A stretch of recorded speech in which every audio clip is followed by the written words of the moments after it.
Welcome to another podcast, Adra Zuta, a small circle where you get together with friends and you get to hear a conversation. You could all be part of these conversations. If you'd like to be part of this, please reach out and we'll make it happen. This conversation is with me and Shloime Friedman. We flipped the script over here, and Shloime interviews me a little bit, so you get to know who I am. Listen, enjoy, and if you have anything to add, or if you feel like you would like to have a conversation like this, please reach out at lemmerhnetwork@gmail.com, and we'll be looking forward to connecting with you. Enjoy, have fun. Okay, today in the studio, guys, we have a special treat for you. We're going to flip the script on Duvi Lemmer's podcast. Typically, he sits there and he interviews everybody, and he asks the questions and kind of runs the show. Today, we're going to try something new. We're going to find out who this Duvi Lemmer is and where he came from. So, Duvi, how are you? I'm doing all right. I'm doing great. You're talking like a big game show, and I gave out one podcast. Meanwhile, I gave out a whole bunch of monologues of my own, just Tvatoides on the Pasha and higher thoughts. So you go into a very deep conversation, making you think a little bit. You can't listen to it if you're not focused. So yeah, it sounds like making it sound very official. But very good. Yeah, that's the goal. The goal is I want to get to a point where. With name recognition, I should be a trusted source and known for what I know and for what I could contribute. Perfect. So I think people know you more for of yourself today. People know you have the VR company. You have the different things that you're doing in the art world with writing and all that. But I don't think a lot of people know who you are and where you came from. So let's dig in a little bit into who is Duvi Lemmer at 14 years old. Oh, okay. Interesting. Okay, so me at 14. So at 14, I went to learn in Israel. I went to learn in Belz Yeshiva when I was 14. I know it's early for many kids. Most kids go at 16, 17. Some at 18, but I went at that point. Were you? Sorry to cut you off. I have a question regarding that. So, would you consider yourself at the time creative? Were you quiet? Were you loud? Where did you fit into your world at that age? I had a lot of friends. I always had pretty good marks on my tests. Mm-hmm. I was pretty good at sports. I did well. I felt like I was well-rounded. I did know that I'm good at writing. I did know that I knew how to do poetry and from that age, and writing and making Tvatoides, understanding, seeing things from a different point of view, understanding things, grasping ideas a little quickly. That was at 14 years old. Sometimes that'll be a good thing, but sometimes that'll also be because I'm open to so much knowledge and because I grasp things so quickly. And when the Rebbe says, don't look at something, and I go ahead and I do look at it, from the entire class, everyone's going to look, but only I understood what I read for some reason. Where do you think that comes from, the creativity? Is it your mother, your father? Is it a family thing? Definitely a mixture. From my father's side, I have the Lemmers. Yeah, they're talented, they're amazing. Then from my mother's side, I have, Yivdik Ba'acheyu. When somebody marries a woman, you should check out her brothers to know what type of kids are you going to have, because she grows up around this type of model of boys, so this is how she's going to raise her children, mm-hmm. the way she knows her brothers. So my uncles, and I have a Dayan, all of them write Sfudim. Got it. They're all thoughtful people, and going back to their uncles, my mother's uncles are also in that realm of writing, and so it definitely has. Got it. So you grew up in a pretty creative family, and do you feel that you were able to, or at least pushed to explore those talents, or was it more of a just do your thing, stay in your lane, and... No, so we weren't like a family of talent. There wasn't this is a talented family. It wasn't like a family that, the Werdiger family, where the father was talented in the 70s and everybody knew of him, and now his sons grow up and they're all talented in singing. It was more that we all had our, I don't know if you want to call it gifts. We all had our thing that we were good at, and For some reason, in the Hasidic society that we grew up in, they have their big families of 100 grandchildren, 200 grandchildren. Everybody had their own, okay, Dibas Deya family and Dibas Yana family. And then we were a small family. So everybody was able to shine because we weren't overpowered by so many people. You were in it and therefore you didn't see it. But obviously a lot of people know your family. A lot of people know someone in your family. You guys, do pretty cool things. So 14, 15, you're in yeshiva, you're writing things. When did you start exploring more and more of your, creativity and the things you're doing today?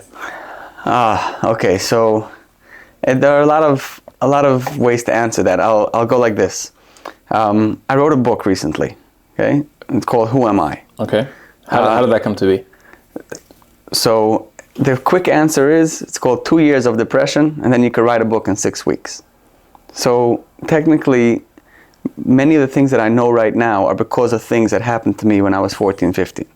The stories that I went through, the experience that I lived through, the lessons that I learned, that I only learned those lessons recently. Later on. Later on, when I started hindsight, when I started looking back and saying, okay, why do I have to deal with these patterns in my life? For example? So I had the Rebbes who loved me. Yeah, I had the Rebbes who really enjoyed that I was in the class.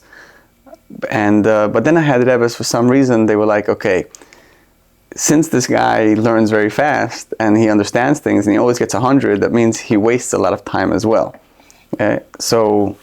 So they wouldn't look at me as somebody who's good. They would actually look at me as someone who is just getting away easily. Getting away easy, right? So I would have that pattern throughout my life. Like I would say, in Kitta Hai I had that, and then in Kitta Ches I had that. Although my Kitta Ches Rebbe, I'm on good terms nowadays. So being too smart, you're saying, hurt you back then? I don't want to call it smart because I'll explain to you what smart means. Like I just heard it from someone. He says that there was once this kid who used to walk his friend home from Cheder every day, and they were good friends. They would walk together and they would talk together. But the thing is, at some point, one kid had to continue up to 11th Avenue, and this other kid had to go until 60th Street. So at 15th Avenue, they would have to split. Yeah, and he would always end up walking his friend to 11th Avenue, and then walk back. And it took him some time, but one day he comes home, and he sees his grandmother over there. And he tells his grandmother, Bobby, Deib Yingel, Sruli, whatever his name is, yeah, is a chochem.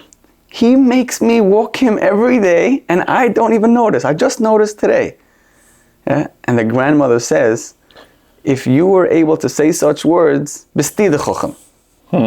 Because you just used your head. Right. You just thought about it. The fact that he realized it. So if I was smart when I was younger, I don't know if I used my head that much. It was more that I figured things out. But if I look at things, yeah, I did have interesting thoughts throughout my life that I was able to stop and then sell it to other people and explain things to them from a different light and maybe make sense of things that people just take for granted. And I would say something like, Lemushal, Friday night, yeah, it's going to rain Friday night. So what's the thing about raining Friday night? Oh, because people don't go out of the house. Yeah, people are home, they're eating their siddur, they spend time with their families, so they stay home. And then I would say, no, there's another reason. Why is it a brucha that it rains Friday night, that it rains on Shabbos? Because when throughout the week you have all the grass and all the trees and all the flowers, they daven that, I want the human being to come and put some water onto me. I want the human being to come and feed me and to make me grow. So Hashem says, I want you grass, I want you flowers to daven to me. So Hashem tells the Yidden, on Shabbos, you cannot water your plants. And that way the grass will have to daven to me. Right. And when I give them rain, so I would tell this to people, I would tell them such a chiddush, and they would be like, wow, you just, and I'm like, I'm just a 17-year-old kid who is just riding his bike, and I had this interesting thought. Because you see it differently. So let me ask you a question though. I wanna dig a little deeper into this. So you just said a vart, and I know that you give shirim and you learn with people. When did you discover that you have the ability to even give a speech or just give a sheet for 5 7? Most people can't open their mouth in the front of more than 1 or 2 people. As soon as there's multiple people sitting by a table, they just get quiet. They get nervous. Yet some people give shiurim, they give speeches for hundreds of people, for thousands of people, no problem. Right. So you definitely you do that, right? You give shiurim, people know you, and I'm just curious, when and how did you discover that you have that talent? Okay, if you want to go back, I'm having a memory of my chimmer shida that I had like a big solo on my chimmer shida, so maybe that was like my core reason that like I didn't even realize that I started doing it. But possible, yeah. But let's not go there. I remember my first speech. My cousin got married, and there was and I don't know if you remember, Deli 52 used to have a hall on the second floor, and it looked like a hallway. It was like a hallway with tables squished with each other, and then there was an L on the back for the women. And I spoke over there. I remember my mother coming over to me and asking me to speak, but because she catered the Shea Bruchas. It was for her nephew, my first cousin. And I didn't even know where to start looking. So I opened up the Toida Kval, and I wrote it off. And then my mother read it, and she was like, "Nah, it's not going to get to the Toida. It's not." That's. How old were you? I'll tell you, I think I was 12. Really? Yeah. So at 12 years old, they trusted that you're going to say something meaningful. Maybe I was 13 already. Wow. Maybe I was 13. Maybe I was bar mitzvah already. So they pushed you to do that, or that was something you decided on your own? It was like they knew that I already give speeches at that point. It was like, okay, like Duvi, you're going to go give a speech. So if you want to think back, I made a CM once when I was 11. I made a CM on Sechtes Malchus. So I did that on the mic in front of everybody. How many people? My entire class and some adults. Okay, so you already had the confidence starting out. Yeah, you just felt comfortable in being in public. Yeah, in camp I ran for vice head counselor. I won. It was like interesting. Like I understand why people think about it as you have to build up the guts in order to stand in front of a stage, in front of a whole bunch of people. But it was never like that for me. It was for some reason it was like, okay, just. If you need me to speak, okay, no problem. I get up. It's like, because I have the idea in my head to speak about, so if I know that I have my point, I have something I want to get across, it's just about opening my mouth and starting to talk. So if there's one person listening, if there's nobody, I talk to myself all the time, So, that's how I get all these thoughts. So, would you say that generally speaking, public speaking, shiurim, all that, is that a talent that people can acquire, or do you have to be born with it, like it's an innate talent? I think the acquisition of such a talent comes with getting a taste of it. Right. So similar to about tefillah, right? They go once, twice, 3 times, and then all of a sudden they want to go. It's not about learning how to be good at it. It's getting the good feel of it. And from there, you'll become better automatically. You'll start learning your niche. You'll start knowing, do I say divrei Toros? Do I say stories? Right. Like do I say misid? Yeah. Or do I speak politics or history? You get yourself into a certain niche. Is there a difference between speaking to 10 people versus 1,000 people? I don't know what the biggest crowd you've had, but I'm just if you could compare the two. If I would compare the two, honestly, speaking is a flux state. You go in and out. Yeah. So sometimes you'll be speaking and you won't even notice the people in front of you because you're busy. You're deep in thought, making sure that your words are in order. So when you get your conversation out to the people, you're just thinking out loud. Yeah? Mm-hmm. If you're going through a teleprompter, you may not even focus on the people. You're just going to be busy on the words. And if you make one spelling mistake, you're going to turn red. And if you make one, it's like about tefillah, who davens, and he thinks everybody's listening. Yeah, nobody's listening. Everybody's drinking their coffee. Some people are still catching up. It's a little different. But there is a big difference in a way in the delivery. Yeah. So I'll go like this. When I write, I write Hebrew, I write Yiddish, and I write English.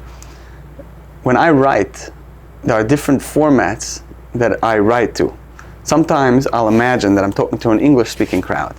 So the conversation is going to be like what we're having right now. Yeah, I'll make it in this type of tone, and in my head, this is how it sounds. And it should be received that way because you're speaking to that person, right? But when I write in Yiddish, I imagine this crowd in front of me, And I'm talking tachlis. It's not like I'm not trying to convince you of anything. You already know everything. You already know bistayid. You already know that you keep Shabbos. Yeah. In English, it's more like, okay, I don't care, whichever. You could go all the way back. If there's somebody who doesn't know anything, wants to start, you could pick up one of my pages. In Yiddish, it's like, okay, and we all talk Yiddish. We all know what we're here to do. We all follow a whole bunch of rules our entire life. So let's cut out all this. All the fluffy stuff in the beginning. Let's go straight to the minute. Let's go straight to the facts, to the point. In Hebrew, it goes into. It's more of a like, okay, are you ready to focus? Like, are you ready to learn be'in? So it's like that's. So if you had to like split your day now and just say like what you spend most time on, would it be VR, writing books, writing sfudim, giving shitim, preparing for shit? Like where do you spend most of your day? So as much as I would wish to have a full schedule with one thing, so I could focus. Well, obviously you do many things. That's fine. But I do many things, and some people could say, okay, you do so many things, then you're not good at anything, right? What does it say? Master of none. But not the Lemmers. No. So I have a rule for myself. If I do anything, I wanna do it right. Okay. Yeah, I don't want to give up. I don't want to have to get myself to a place to quit. I have a hard enough time getting rid of my soap scrubber, my bathtub. Like, even though it's falling apart, like, I have such a hard time getting rid of it. I have a hard time getting rid of something I invested time into. Like, it's just, even if it's not working. Yeah, it's just because it's also part of my being smart that I can't let go of things. I have to remember everything, every detail, every person that was there, their birthdays and the feelings and the emotions, what weather it was. Like, it's just, for some reason, that the same way I remember a Daf Gemur. I remember how the page looks, and it's just, it's interesting. Yeah, it's an interesting dynamic, but. What was your question again? How you spend your day? Like, for example, you have a VR company, right?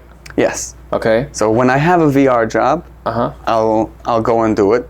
I'll do my due diligence to call, before seasons and do as much marketing as I can. Of course, marketing is very tricky. You have to know where to target, what to target. Sometimes I'll target Lakewood, and Williamsburg is going to be the busiest. Right. So let me ask you a question. VR. When you started it, nobody was doing it yet. The product existed, but I don't think that as a business there was such a business out there. At least not in the Hamish market, or at least not what most of the people knew about. What made you think of it as a business? How did it all come about?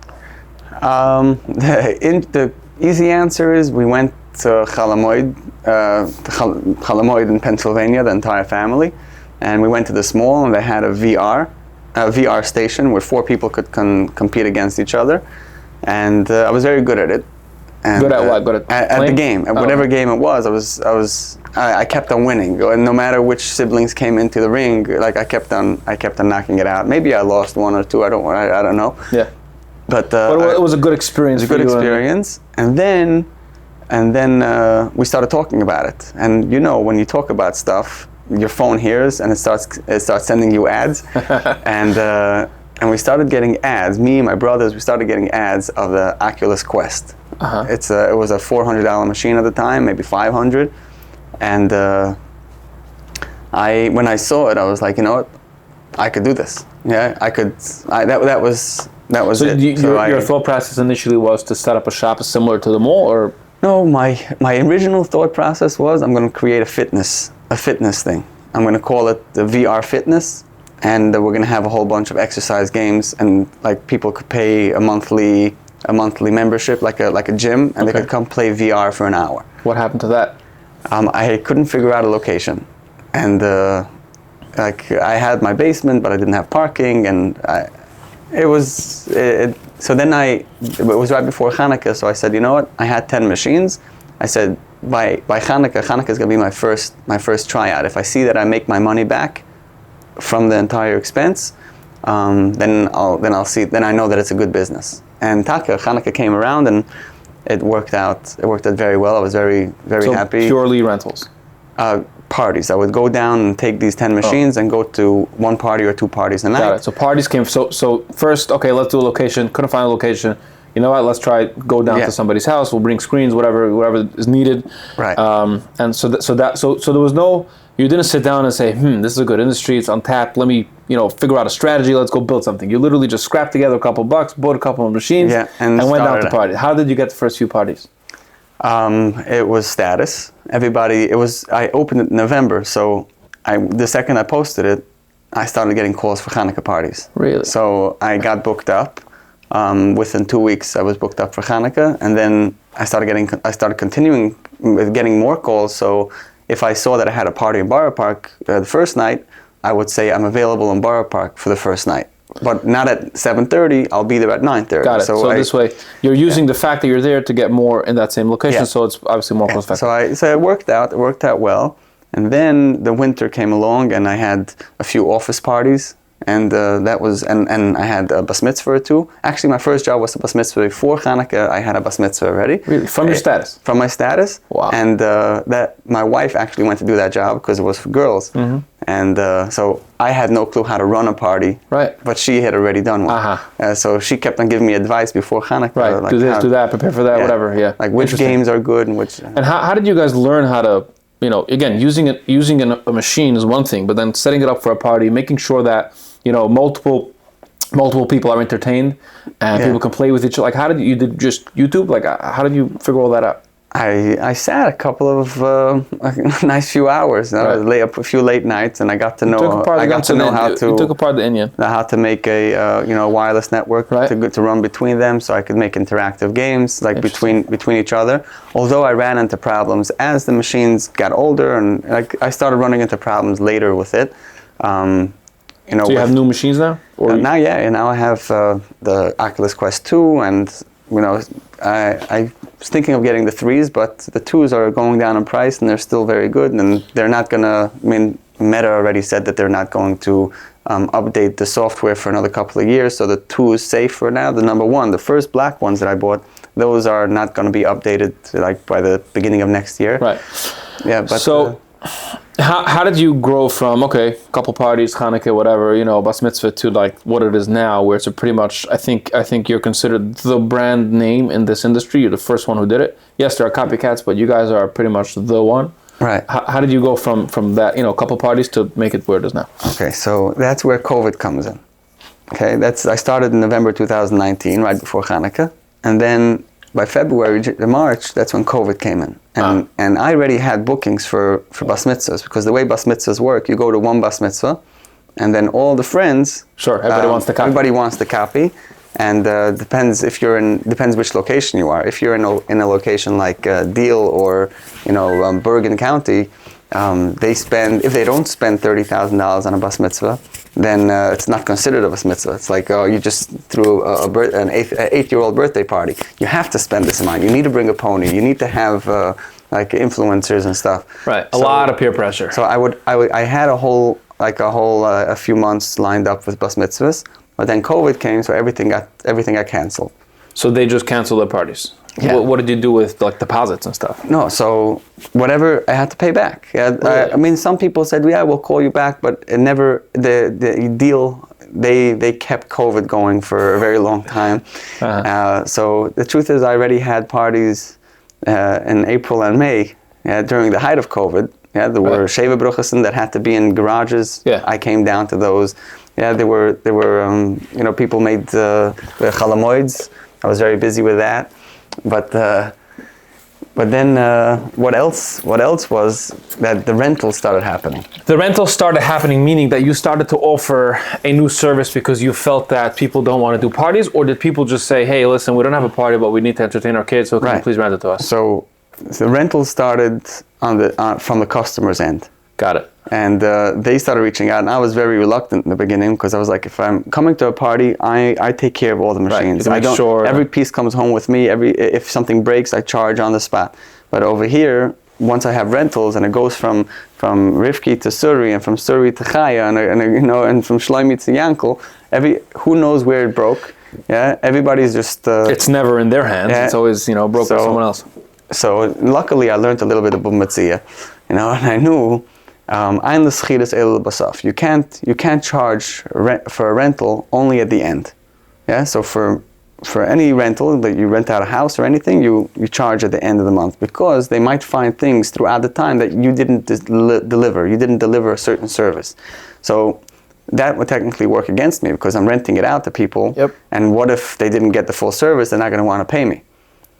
So, but then I said, but if you are a renter of me, if you rent from me, you're not allowed to rent it to anybody else. You're not allowed to give it to anybody else. It has You had that as a problem? People did that? Yeah. Really? Yeah, it would. So they would rent it, let's say, for a day, and then they would start giving it out to people? They would rent it for a day, but it wouldn't be in their house. It would travel around. I would say, okay, it's time for pickup. They would be like, oh, it's in the car and it's in Borough Park right now. Wow. Yeah, and I'm like, no, it has to stay. It has to be in a certain place. Otherwise, so if once you create such a deal, yeah, it becomes like I could require a deposit for any little rental. Yeah, you take it. It's $100 rental. You pay me deposit in the beginning. Why? Or Because you're requiring them to keep it in the same location? Yeah, because I'm requiring of them to take full responsibility on it. Yeah, which is like a shoyl. Yeah, so you require someone to take full responsibility. So it's not just that they are, chai b'gnai v'vayda. They're chai b'ansin and all of that. So I created. So I went and I did this. I said, if you want to rent, you have to make sure that it stays whole. I always make a joke to the people. I say, don't drop it, don't spill any water on it, don't sell it. Don't do anything. Yeah. Don't do anything that makes it doesn't come back to me the way I gave it to you. Right. But now today, after COVID, right, we're kind of back to normal. The business is split between rentals and parties. Is it more of one of the? How does it? So, Chalamoid became like an official rental season where people rent, and Hanukkah and the summers are more that parties. Those are the seasons, and then I have throughout the year, which depends. That throughout the year, which are not the seasons, you'll have a mix of both. Interesting. Yeah. Where do you see the future of VR as a gaming, piece of technology, or just in general? What since you're in it, you might have a thought about, future. Yeah. So technology is growing. We're not at the final step of technology. My point of view is that technology is trying to be so efficient, just like a malach. Yeah, just like a malach has all the knowledge in the world. It doesn't know anything that we're thinking, but it knows everything that is in the world. It knows everything. It knows how to bend nature. It knows how to do whatever it has to do in order to fulfill his need. AI is going to have all the knowledge in the world. Everything that anybody puts out will be part of its database. Yeah. It's a giant database of knowledge, and it will be able to predict certain things based on them. They'll be able to perform certain tasks, create different medicines, because it has all this knowledge. It's like talking to a malach, and you ask him, what medicine should I take? You talk to somebody who has all the knowledge in the world, and they could compute in a second. Yeah, that's a very. So how does that connect with your VR headsets? Right. So VR, the Gemara says in Masechta Soita that before Mashiach comes, we'll be able to see from Misafu Olam V'Hat Soifai. So people used to have this idea of what's it going to be? Like, I'm going to be standing here and my eyes are just suddenly going to be in Japan. It's not that way. You'll have the capability to look at it. Now we understand it very well. Yeah. So even with just computers, people already started seeing that. And not just that, the whole idea of computers, the whole idea looking into how a computer works, you're looking into a window, and that window takes you in from one tab, and that tab to another, and to another. So you're basically going deeper and deeper into it. Yeah, and that's what happens when we go into the moyach as well. When a person starts learning Mishnah is like the screen, or Toida is the screen, and then you look into it, you find the Mishnah, you look into it, you zoom in more and more, like these arts. You have these art that you just zoom in and you 3D. Find something. Yeah. 4D, whatever. So virtual reality has this ability that you should be able to be somewhere else, not just by picture. Yeah, they say a story with Chofetz Chaim. When he saw the first picture, like he saw a camera, he says, now I understand a certain Gemara. The Gemara says when a person is going to die, the walls, koslai hu'udam, the walls of a person's house, koslai abayis, will be mayed. They will say witness on your life. And he was like, I don't understand. A person's going to die. He's going to come up over on Himmel. Why are my walls going to say idis about the things that I did within the walls? Because now that I see a picture, I realize that when a person sits anywhere, that thermostat's behind you, that door is on the right, and that picture is on the left. You have this, everything surrounding you is also part of this reality, and they all see what you're doing. Yeah, and that's what pictures are. But that's the Chofetz Chaim's time, which is the 1930s. And you have it now. And Chofetz Chaim also, when he saw an airplane flying over, he was like, I could already see that these airplanes are going to be used for terrible things. Like he said, when he saw an airplane, he says one day they'll make a machine that goes up to the moon. Right. Yeah, and this is what he said also in the 20s and the 30s. So, but virtual reality, if you want to look at it technology-wise, it'll become easier and easier just with a lens in your eye, I believe, or with a chip in your mind that you'll be able to see things beyond. But you think that's a good thing or a bad thing for society? To have that level of technology built in? I don't think it's necessary. Okay. I don't think it's necessary because when let's say somebody has everything that they ever want in their life, are they happy? No, because happiness is what you need, right? Happiness is when you have meaning. Right. When you have meaning in your life, then happiness comes automatically. Yep. So by having this chip ingrained that all I gotta do is think and have some neurons and chemicals in my brain. Everything just happened. Everything just happened. I'm still going to need the meaning. Right. So even, let's say you have somebody who doesn't have much, but he has meaning in life, then he's good. So I'd rather be somebody with nothing with meaning than have everything without. Right. So it's not necessary because it's only going to push more people to have everything and not have meaning. And the more you get, the more you want. But if you're reaching that top level. I mean, there's always going to be people who have and people who don't. I think, if you look back 60 years ago and now, or 100 years ago versus now, the comparison is pretty similar to what we're going to be seeing in the next 10, 15, 20 years, right, with technology. Meaning, what we have today, the most simple person, right, in the same context, like the same way we live, normal, simple person, was a rich person back then. Right, we're living rich lifestyles. Someone with a cell phone today. Yeah. In the 80s, someone you have a car phone. What do you mean? Yeah, like all these different things. That's just normal. It's like, what do you mean you don't have this? This is standard. Yeah.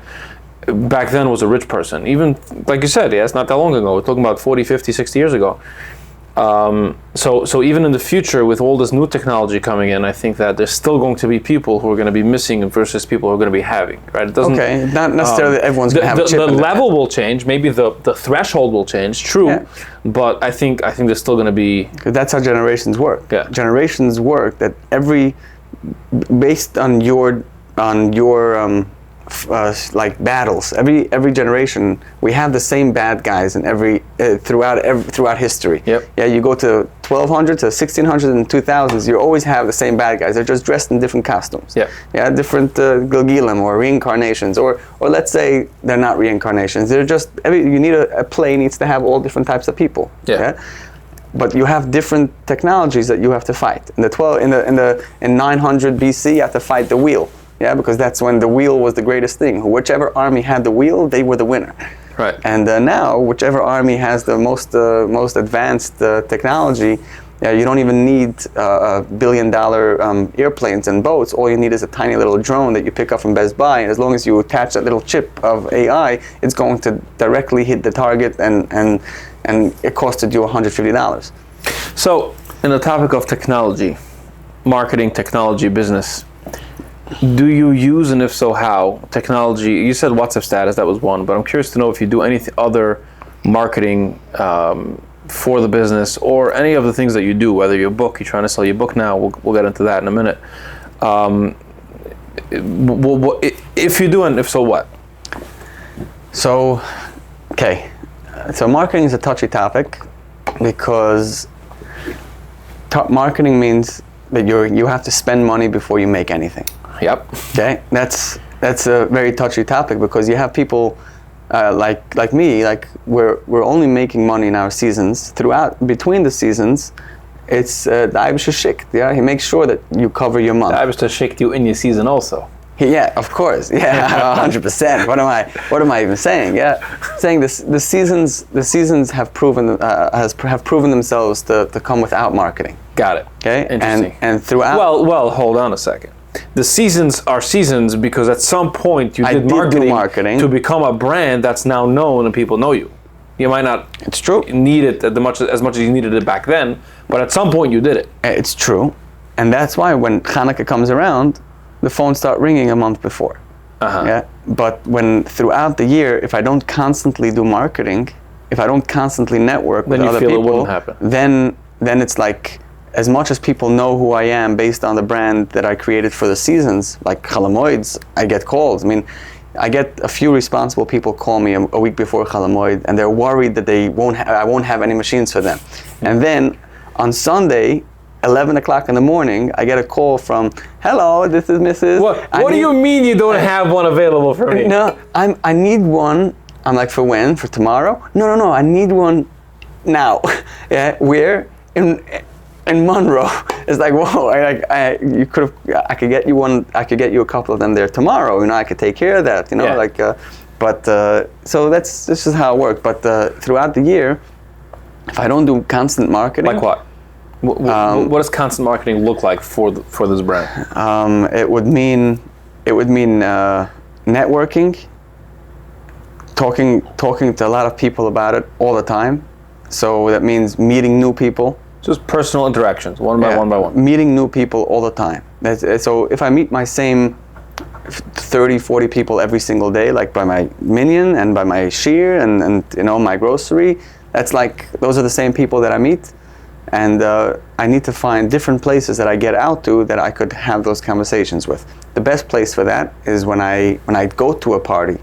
I go to one party, I make sure to spread the wealth, and I give business cards, and I speak to people, and I show them what it's all about, and I tell them, call me for your next party, take my number. So that's a very important thing. But that's hard. But that requires a party, and that also requires that I shouldn't get burnt out during the party, because what if I have 35 children who are just on top of me for an hour and a half, and my machine is not working. You're not very much in an optimistic sales mode at that point. So I smile the entire time, and every kid gets a joke, and every adult gets a turn. But by the time I'm done, and they offer me food, and I'm like, let me just go to my car. I'd like to turn on a song and just relax. But so wait a minute. You still go to every party yourself? You man every party? If I can, I try. Otherwise, if I have two parties back to back, I'll go to one. I'll send other people down. Right. So you want it to be an experience, and you come with the experience. Yeah, I definitely add to the party. And I always say, if somebody wants to work for me, they need to be a relaxed and calm person. If you want to be mad, that's at some point in your life, that's fine. I'm not going to fire you for that. But while you're working, or while you're driving a car with my name on the side, like I don't have any of those, but while I need you while you're representing me, be in a certain way. You have to be smiling. You have to know how to make a joke. You have to know how to take stress. Because it's an hour and a half that I need you on your best. So what other marketing techniques did you do besides for the word of mouth and the actual grind of just meeting people, going down and giving business cards? What else do you do? Right. So as I said, if marketing, you have to target the proper places. Yeah. So after COVID, I said, let me get back to my WhatsApp status. No, to the bas mitzvah crowd, the places that they spend a lot of money on bas mitzvahs. Like, let me get back in there, and I started advertising. How? In their community magazine. Really? Yeah, and I spent, I think it was $350 a week. Wow. And that went on. I think I spent a total $3,500. I mean, it was like 10 weeks. Okay, and what happened? And I didn't get any calls. Wow. Yeah. Not a single call from all the... I actually did get one call, and I got that call twice from a different newspaper that also wanted my ad. Oh, sure. Yeah, that's how it works. So, and that was the only two calls I got. I was so excited when I got it. Like, I saw your number in the newspaper, and I was like, oh yeah, finally I can pay myself back. I'll pay back the cost for the... And that's what happened. Then I tried other localities, like to get the ad in, and I did. I put it in, and I went before seasons. And did it work? Nothing. Did neither work? None of the papers? None of them worked. Okay. So not to say that they don't work. Well, they didn't work for you, does it? Yeah, not to say that they don't work, but I do feel like when it comes to these newspapers, if it's not within an article, or if it's not in the first few pages or on the front page, on the right side, it's going to be read by one of the kids Shabbos afternoon, like just because he saw a cute picture on it, because he saw like a little, like my bobblehead, like that says DuVR on it. Right. Interesting. So I don't want to give up on the newspapers, but if I have to spend my money, and especially I have to spend it wisely, I should do it. I wouldn't go with them right now. So where are you at? So there are these bigger WhatsApp status, bigger ones that you spend on them, and they expand. So I did that a couple of times, and that brings in a lot of phone calls. Maybe 1 out of 20 are actually interested. Yeah, I would say maybe 1 out of 25. You know what I think the problem is with print ads versus the social media. So obviously there's going to be people who only have the print. They'll have phone, flip phone, text, whatever. They don't see you on WhatsApp. But in general, if you think about this, right? So they're seeing the ad, they're reading it. They then have to go take out their phone.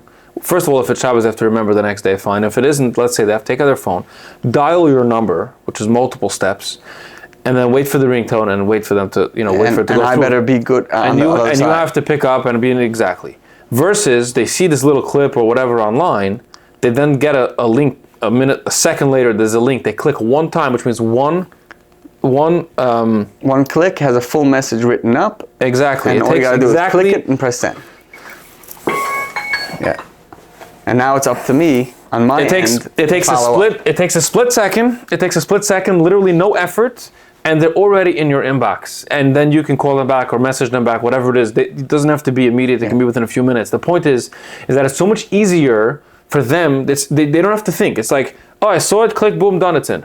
Right? So that's why, in my opinion, that's why that works much better. Because people today were so busy with our lives. Everybody's coming and going, and you see an ad, you forget about it a second later, whatever. Phone call, take out it's just so many steps to take. Forget it. It's not happening. Right. You see a clip, you click on the link, you're done. You're already in the inbox. Think about it, people have their entire life, that they're busy with. Seeing your ad is a very insignificant part of their life. Correct. It doesn't mean anything to them, and if you want their time and eventually take their time and turn it into money, that you want their time and you want their money, you better give them a good reason to stop whatever they're doing.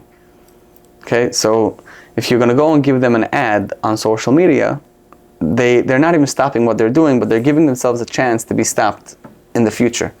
They're giving themselves a chance that if this guy actually responds and he means what he's selling, then we'll talk. Then we'll talk. I'm giving him the opportunity. So it's like setting a reminder just by clicking and going. So that's why social media is good.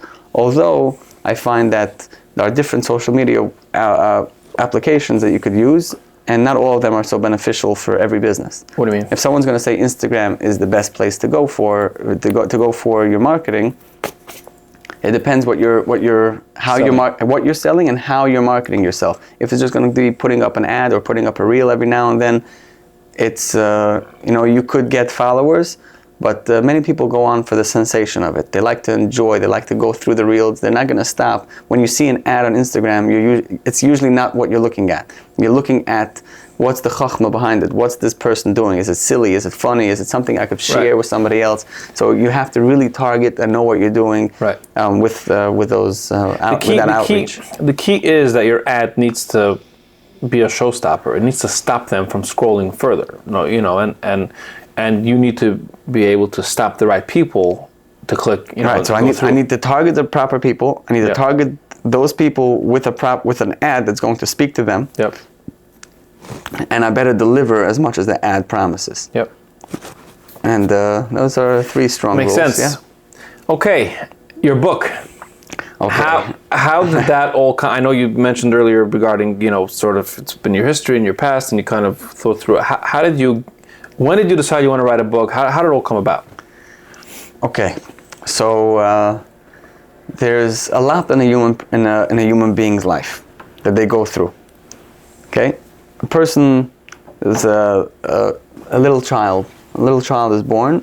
He doesn't know anything. Doesn't know his name. He has to be taught his name over the many times that his mother tells him, and then he walks around for the rest of his life. Yes, my name is so and so. My name is Duvi. My name is Shloime. Why? And he just knows it. He doesn't have to think about it. Right. It's just who he is. And the same thing happens with, I'm just who I am based on my anger. Yeah, sorry, this is just who I am. I've been like this forever. And then with every part in our life, we have that autopilot that we set ourselves up and we just live it. And we believe that this is who we are. This is the person I am. I am this person because this is who I am. This is how I've always been. This is how my friends know me. It's easy. It's autopilot. Yeah, it's autopilot. At some point in life, you get a wake-up call. Something happens that makes you question who you are. You're saying everyone goes through that, or you're saying you went through that? I definitely did, but there are every person at some point has to reassess or reevaluate what are they doing. If someone's in a business and the business isn't going well, the business isn't making as much money as it made last year, he has to stop and say, where did I go wrong? What did I implement that actually led to this lack of success? Where did I go? Where did I become lazy? When did I start letting go? When did I let my hair out over here?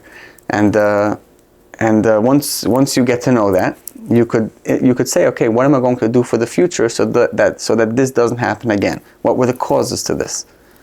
So I don't want anybody to have to go through a hard time, but it's inevitable that they will. So what's the book about? Okay, it's inevitable that a person will end up with something that's going to shake up their world. And when that happens, they have to learn how not to fall into depression. They have to learn how to not say, oh my gosh, I thought that I could fix everything. I'm in control. I have this huge house of cards that I built for myself. And now, somebody opened the door and the wind is too strong and the whole thing is falling apart. Mm-hmm. So the book, Who Am I? Okay, so the answer is on the book. It says, Who am I? Yeah. David Lemmer. Right. Perfect. I don't have to read it. You don't have to read it. The answer is on the cover. And I should change the cover because it should say the word hypnosis or hypnotherapy on it, so that somebody goes by and sees that's it. Another thing you're doing now, right? Yeah. So I see. You can already hear from the way I explain things. I like to break and analyze everything down, and that's the point. That's the point of the podcast idea. I don't care what conversation you want to talk about. I want to break it down. I want to see what are the connections of truth that keep this whole structure up. Mm-hmm. What's going on? So the book is about. So the book is. I learned hypnosis because I realized that going to talk therapy to try to help yourself out, it's only going to help once you go through a couple of steps. You have to learn how to admit that you're going through a problem. You have to admit to yourself all the facets of the problem. You don't want to lie to yourself anymore, saying that really wasn't a problem, or this isn't really something that bothers me. People do things throughout their life that they shouldn't be doing, but they keep on saying it's not a problem. Yeah, it's okay. They're avoiding conflict, maybe that's why. They don't want to tackle it head on. I don't daven with minyan. It's not such a big problem. Yeah, it's okay. I don't have to deal with it. And then they go on for the rest of the day until the next time the thought comes in, and then they push it away. So now the question is, why do you keep pushing this away? Right. What's really behind this entire pull? The fact that you're not doing what you should be doing, and B, you're pushing away when the problem comes up in your mind. Right. That's what you're saying. Right. Okay. So if anybody goes through anything tough, anything in your life, you don't want to deal with that conversation. You're trying to push it away because you're trying to say, I'm a strong person. I lived my life until now. Everything was perfect. Everything was peachy, and now everything changed. So what is this new thing? Forget it. Push it away. I want to go back to the way I was before this problem happened. Right. And I'll be able to go live. Right. The thing is, can you admit to yourself that the way that you lived before that was the lie? That wasn't even you. You were living on autopilot for 20, 30 years, not even knowing who you are. You were just basically one long program of the nature that you are and the nurture that you had, and you're just living. Interesting. Yeah. So you're saying the new reality is the truth. Yes. Got it. And that's, you find one point of truth in your life and you say, this is what I believe in. And then that's going to start building branches around you to create the real you. So the book is about your journey, or the book is about hypnosis, or how you got to hypnosis? No. So the book is like this. It's a story. So I wrote it in a story form. In true Lemmer fashion. Yeah. I have to explain everything and take it down to detail. So I had this idea. There's a movie called Inside Out. Inside Out is of a girl, her name is Riley, and she has these 4 people in her head. she has joy, she has sadness, she has anger, and she has anxiety, fear. And those 4 people are controlling her on top. Joy keeps on saying, I need to take the wheel because I want Riley to be happy. But then anxiety comes in, but what if we're not going to have the test right? So anxiety takes the wheel. And then you see in the video how Riley becomes anxious, right? And it keeps on playing around how the emotions are controlling. They're the ones in the driver's seat on the inside. So it's a very cute idea. The movie is a nice storyline. It just came out with a second one as well. They added more characters, different types of emotions. But when I learned hypnosis, one of the modalities that I learned was called parts work. And parts work, the work of the parts. Mm-hmm. And there is a very deep meaning to it in Hasidus. It's called Avodas HaNefesh, going through the parts of your body, going through your emotions and learning how to put them into a derech hamamitza, to teach them how to be proper. So, like you could use anger in the proper places, like Havai Az Kanumer, yeah? You should be you should be chitzpedig, like a numer, yeah, like a leopard. You should be chitzpedig like a leopard, and so when in what case? In the case in order to be able to do to do whatever the will of Hashem. Mm-hmm. So we have to learn how to use all of our emotions properly. Right. So in this parts work modality, like you'll go down and while you're hypnotized, we'll create this visualization as if you're meeting anger. So we have to remember to meeting anger. Yeah, meeting. We're going to go and say hello. So we're learning how to have a conversation with ourselves. Okay. So if you come to a hypnotherapist, the hypnotherapist is going to guide you through the conversation. Mm-hmm. If you want to do it with yourself, close your eyes. Go to a quiet place, and go into yourself and start having the conversation. Says, okay, I'm feeling very down right now. I'm feeling very sad. I'm feeling very angry. What does this anger want from me? And you go and start having a conversation. Say, anger, do you really want me to destroy my life? Because every time you make me angry, I end up losing friends. I end up breaking things, costing me a lot of money. I end up getting tickets for speeding. Like, I need to take care of myself. So anger, you want to hear what he replies. But it's really you who's replying. It's really your inside, but it's your honest inside. It's not somebody that you're creating the words that you want to hear. It's not a daydream. It's a true emesdige, conversation. So anger says, I don't want to destroy your life. Just the opposite. Without your life, I'm not alive. Without you, there is no me. Mm-hmm. So I want you to live. But the reason I'm giving you this anger the entire time is because I want to protect you. I want to keep you safe. I want people to know we don't start up with him. Right. So you continue the conversation and say, but you have to understand the way you've been handling it until now has not really worked out so well. It hasn't really worked out. It's time to change the tactics over here. But again, so you're explaining to me how the hypnotherapy works, but I'm curious more about the book is a story about this. It's a person. His name is Zachary. Right. Zach. And Zachary's going through hypnotherapy. Yes, and he's going through different parts in his body. Right. And he doesn't just have these conversations with them that are tachlis, like a conversation with the ears, like I'm going to talk to the 5 senses. You go over to the ears, and you say, what's going on over here? Like, I'm not necessarily that I have a problem with hearing, or it's just I want to go over and see what can I do to become a better person. What could I do? What have I been neglecting in this part of my life? And you go in, and the ear starts telling you an entire Dvatoira. Right. Yeah. Do you know that the word ear in Hebrew is oizen, and oizen is maznayim, which means a scale. And that's why you have people who lose their hearing, they start falling off. They start falling, they don't have balance. Right. Yeah, so just the physical form of oizen keeps you balanced, because maznayim. But then again, the things that you hear also throw you off balance. If you are always surrounded by negativity, you'll always be on that side of the scale. Right. So the ear tells you these information. Like you have the conversation with hearing. So now hearing gives you all this knowledge. Okay, clean up the things that you listen to. And then it explains, how does the heart understand the things that it hears? What if somebody speaks a different language I don't understand? Right. Yeah. Does the heart interpret it? No. It's only because You don't even get the things that you do understand, that's what your heart interprets. Yeah. So now, so that means, does my heart have to interpret everything the way it's heard? If somebody yells at me, do I have to take it to heart, or is there a different way? You can choose how you take it, right? So you learn things about yourself. You create the words. You create these arguments within you. So if somebody comes over to you and says, "Oh, what happened? You stopped listening to this music, or you stopped aufgeht luschen harder, you waren fremd geworden?" Yeah. It's like, no, I really do understand this. I understand what it does to me. Right. I understand how my heart is affected because of this, and I want to be a better person. I want to live a stronger life. I want to know that I'm the driver of my ship. Very good. The book. Fine. So okay, we understand the topic. You know, obviously it's a book. You got to read it to dig into it.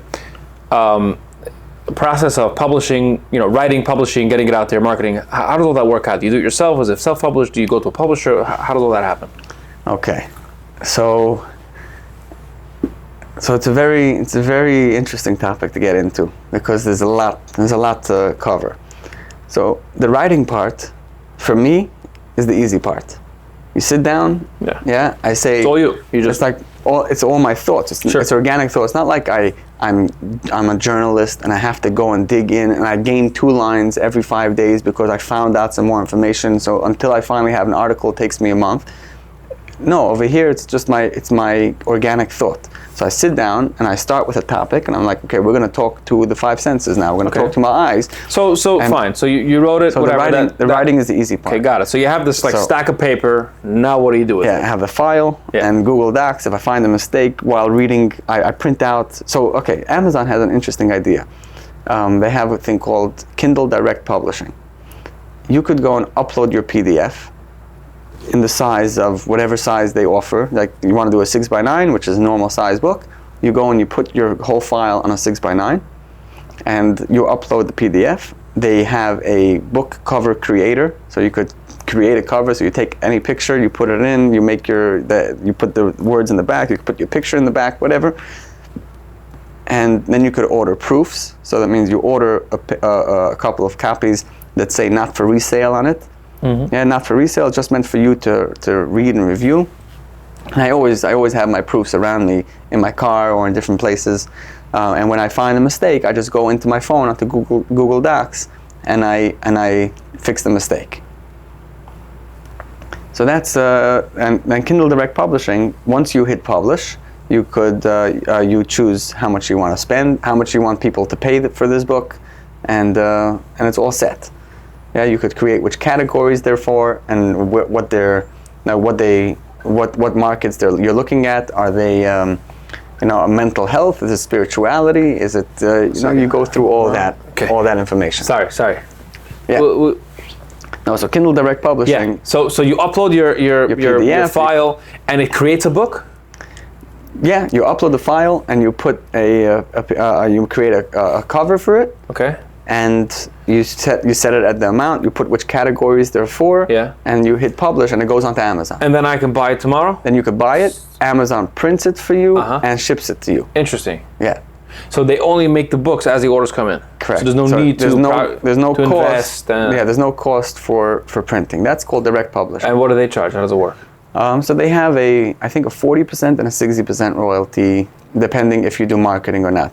But then again, if you go to a private publisher, who they're only going to give you 3% royalties of the entire book. So got it. So they own it. They give you. Okay, yeah. Similar to music records and all. Yeah. So some of them, if you're a bestseller, they'll give you an advance on the book, which means you're not getting any royalties until the advance is paid off. But because they're betting on the fact that you're going to sell 1 million copies. That's why. So now, if I want to go and I write a book and I want to upload it, I need to make sure it doesn't have any mistakes. I need to find a good editor. But most editors are those types who do everything. They do editing, publishing, marketing, and Amazon doesn't have an AI bot or something that can do that? So technically, I could take all of I take each chapter individually, go into ChatGPT, and I say fix it up. Right. Yeah, and they could do it, but then it's not my words. They're gonna go, instead of saying, as we stand here at this point in time, they're gonna go subsequently at this point in time, got it. it's like I don't mind using those words, but when they are necessary, I'm not gonna just throw in a whole bunch of high vocabulary words. I'm gonna end up sounding like Joey and whatever. There's an episode where Joey uses a thesaurus, and he goes and he gives an entire write-up about his friends, that they're going to be great parents.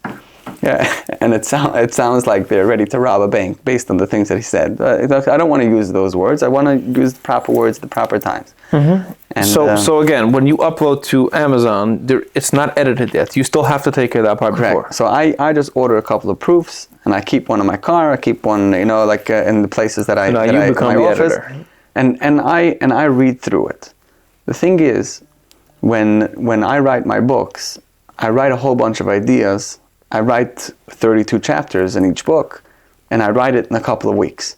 Yeah, I spend an hour and a half every day, and I write 3,000 words in that hour and a half, and it's all organic. I'm sitting there, I'm self-hypnotized, and I'm just having a conversation and typing the conversation as it goes. Mm-hmm. So, and I do it with Hebrew, I do it with Yiddish as well. If you want to talk, if somebody asks me, I want to have a write-up about Tisha B'Av, I don't know what to think about Tisha B'Av right now. Yeah, I don't have any thoughts. But you get in the zone, I sit down, I say, I'm going to write about Tisha B'Av right now. What's the first thought that comes up? Oh, the first thought that comes up is when the Meraglim came back, they spoke about the Nephilim. Yeah, they spoke about that these huge people live in Etzisrul and very scary, and all the Yidden went and cried. Yeah, Vatisu es koilam v'taif, vayivki kolowaidu. And Zuta Rasha, Omar HaKadosh Baruch Hu, yeah, Oisa Lailu Yena Nacht Gevein Tisha B'Av, but you cry the Bechiyah Shel Chinam, yeah, I'm going to give you a Bechiyah L'Doros. Okay, so now I have something to work on. I have a talking point. What should I take out of this? Oh, let's talk about crying. What's crying all about? And I go and I explain, crying is when the mind doesn't have the words to explain the feelings in the heart. Right. The heart feels like it's lacking something, so it starts crying. The question is, what's the heart lacking? Is the heart lacking the fact that I would really want to be with the Eibishter, yeah, and we don't have Etzisrul, and that's why we're crying. We don't have Mashiach, we don't have the Beis Hamikdash, and that's why we cry. Or are we crying because we're scared of these giant people that think of us as cockroaches. Right. So we have to learn how our heart should start feeling for the proper reasons. When we start crying, we should cry for something greater instead of crying for random little silly things. Got it. Very nice. So that's how I'll go and write. Mm-hmm. So finding an editor. Yeah, I don't want to tell me how much longer I have. We're getting ready to wrap up. Okay. So finding an editor. So I found an editor that doesn't do publishing. They only do editing. Okay. But those people are many times are a big scam. What's their scam?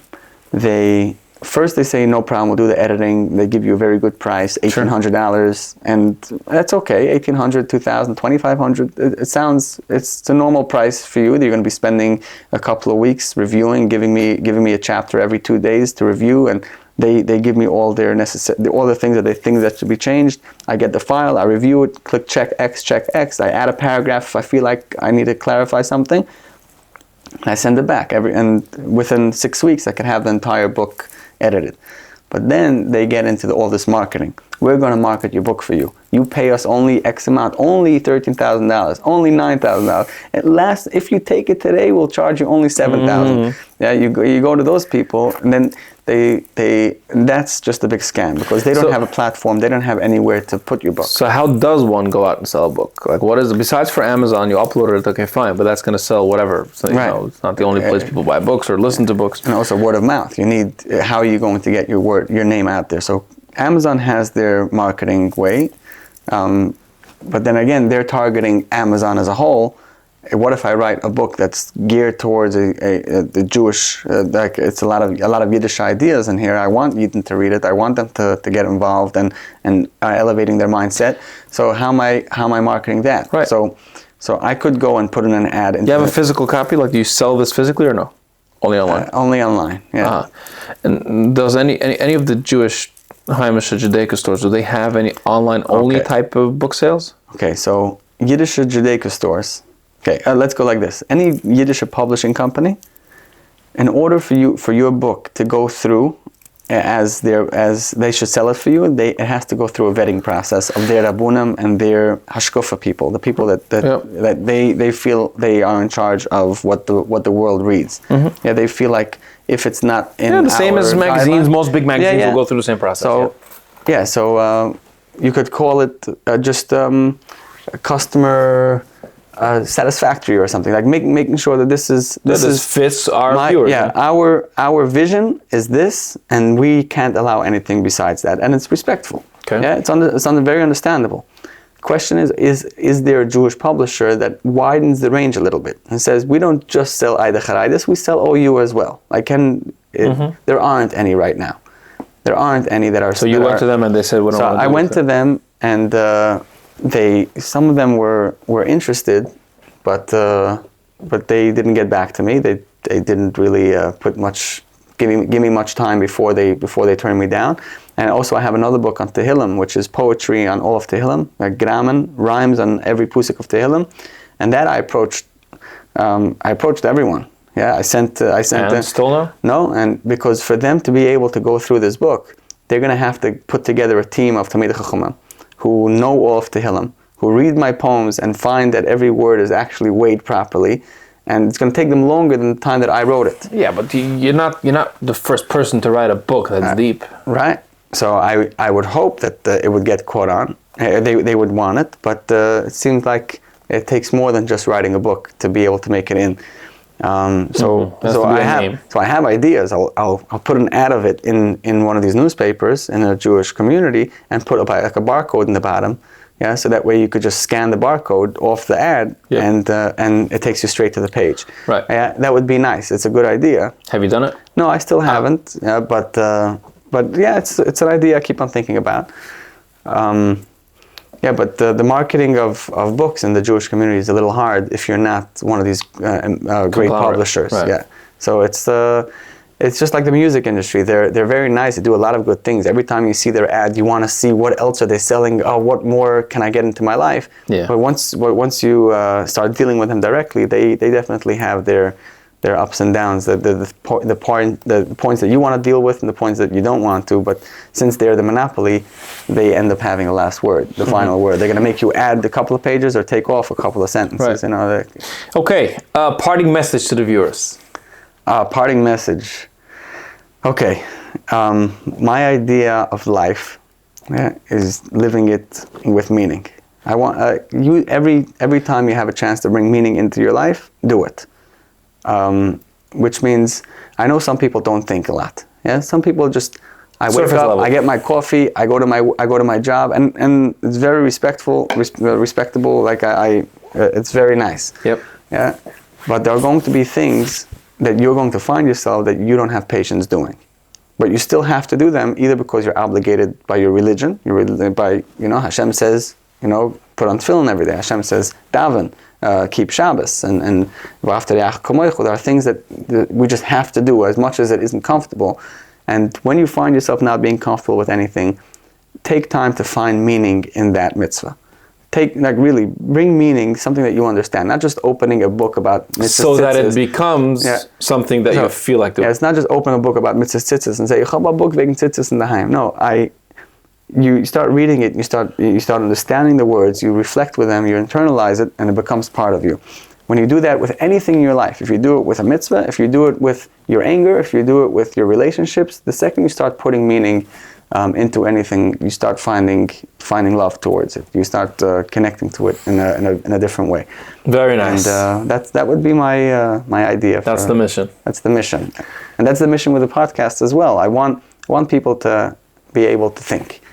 I want them to stop and not just be pulled from one thing to the next. Don't run through life without thinking into it. Thinking in either to raise your family properly, or to leave a legacy, or whatever you find important in your life. Yeah, if you want to be a doctor, your importance is to make people healthy and keep them alive for longer, so they can have more children and see more nachas for another 50 years. Mm-hmm. Whatever you do it with a long-term goal, something that could bring you pride for being invested in these things. Not just, in my 20s I worked over here, in my 30s I worked over there. No, in my 20s, I worked over there, but it actually took me into my next chapter of my life because that actually was my life, and now it upgraded. It went new version. A new 2.0. version. Yeah, 2.0, and we never reach perfection. We just keep on working. Yeah, very nice. Okay, do you have a thing that you always add, like, I don't know, subscribe or click the other ones, or Yeah, check out my books on Amazon. Who Am I, which we just spoke about internal family systems, parts work, and how to get to learn how to have conversations with yourself. And Tehillim Legacy Journal, which is truly a very deep cipher in poetry. You'll understand, you'll resonate with these words of Tehillim. And you could, I'm a hypnotherapist. You could reach me at LemmerHypno@gmail.com. And VR? VR, virtual reality, DuVR. You could call me at 732-585-1400. I do virtual reality parties, gaming for all different types of events, family, corporate, and rentals. And I'll be looking forward to serving in every way that I can, the best way possible. Thank you, brother, for listening. Bye-bye.